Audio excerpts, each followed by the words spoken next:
You ask Tiger to solve. This deals with linear equations with one unknown.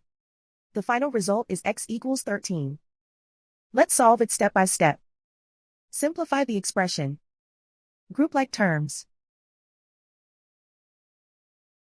Simplify the arithmetic. Group all constants on the right side of the equation.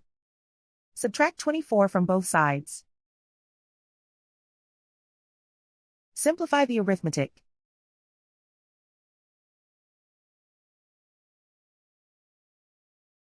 Isolate the x. Divide both sides by 12. Simplify the fraction. Find the greatest common factor of the numerator and denominator. Factor out and cancel the greatest common factor. And so the final result is x equals 13.